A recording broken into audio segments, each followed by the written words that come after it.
But on this one, Mr. Oguneso, it does look clear that the governor who ran for office knew that he had a registration which INEC said that he was first registered in 2011 in Abuja. He knows that he has a registration and a registration card, which we understand was even asked for at the Supreme Court during his case. But at this time, what would be probably going on in his mind for him to say he wants to register again in Kogi State?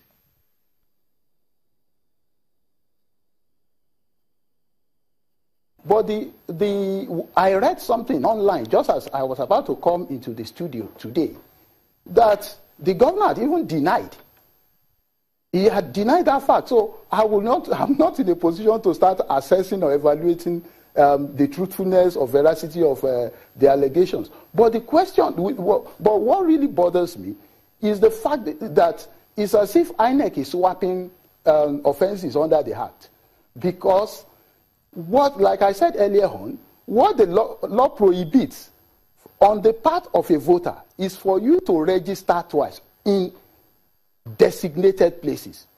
The person the law punishes when it comes to registering or carrying out registration in non-designated places is the INEC official. That's why if you look at section 117, subsection 1E, that is 1I, I think, the last limb, you will see it says, anybody who carries out registration on continuous voters registration in places in the place not designated by INEC, then who can carry out registration? Of course, it won't be Shehu or Kibaloye. It won't be me, because I'm not in a position. Even the language of the statute is so clear. It is a penal statute which you cannot be using inference. Anybody who can, and that is the only place in the Electoral Act where it spells out sanction for someone who carries on registration in a non-designated place. Ms. Oguneso, let's allow INEC, just a moment, let's allow INEC to weigh in on this. Mr. Osazuzi, from what you've learned or heard from the legal practitioner there, it does look like, for example, is the INEC system an online platform where immediately when someone is double registering, it should pop up that you are double registering? Or how would anyone in the first place, or was your official coerced to have brought what we understand was not even in Lokoja, was almost about an hour or 2 hours away, the center designated, that system was taken to the government house. How did that happen in the first place, that your system allowed a double registration of the governor? Okay, thank you. I have to be very careful how I answer some of your questions, because I don't want to prejudge ongoing investigations.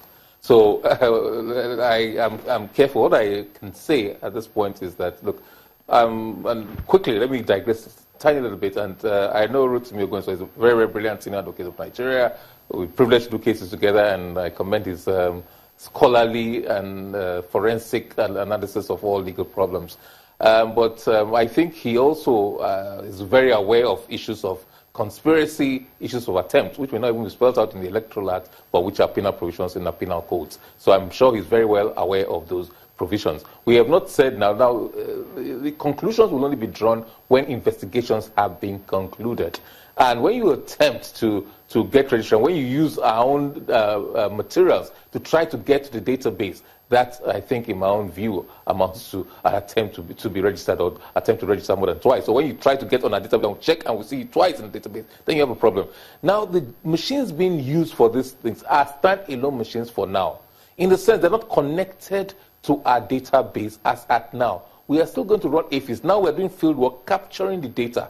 The first person who goes, there's a machine there that is dedicated that has the data, as it were, of the particular local government. So we can check for you whether you interrogate the database of that local government, but not a nationwide thing. Don't forget that the governor registered in Abuja. That's not disputed. He registered in Abuja in January 2011. Now, it will appear he's somehow gotten himself registered in Lokoja. It is possible. These are laptops. You can carry laptops anywhere. Whether it's lawful, legitimate, it's a different thing. And until we run AFIS, we cannot compare his name, his biometrics with our database. First of all, we have to run AFIS, the automatic fingerprint identification system, within polling units, within cross-check against the words. Okay, because of our time, let me allow Mr. Oguneso to weigh in on this one.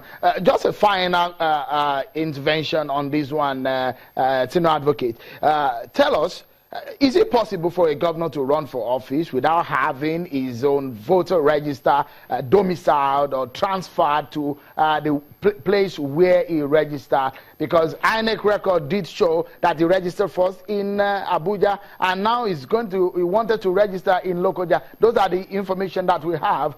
It looks so much that there is a lot of discrepancies that is on the table, isn't it? That is the allegation we are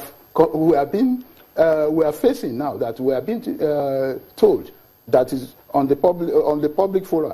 But the question is, it has to do with our poor system, because there is a provision of the law which allows people who are registered somewhere to transfer to where they ever wish. But the question is, how efficient or effective is INEC in being able to implement that particular provision of the law? It is not just to have it there or to go on TV and say you can transfer or do this. When they should, and this is where we should interrogate our public bodies. They should be able to come out and tell us with statistics or figures how many people have they been able to do that for effectively. Okay. Now, concluding what I was saying earlier on, as far as I'm concerned, having regard to the law which I have looked at, I am not sure and I'm not convinced that any offense has been committed, having regard to the facts and the law. You can hear my colleague, Mr. Wole, brilliant lawyer, and I commend him.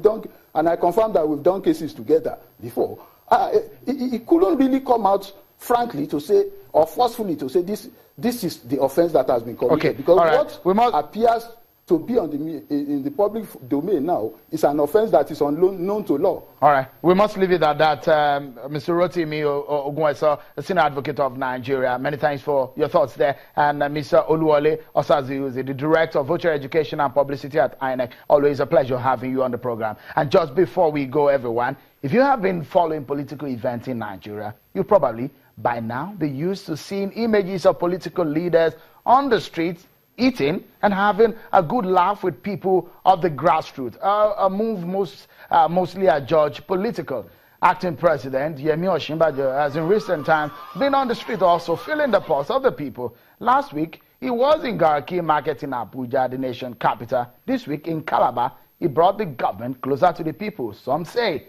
Which brings about a question which I myself do not even have answers to. Can politicians be treated without suspicion or cynicism? And at what point do their actions count as being truthful?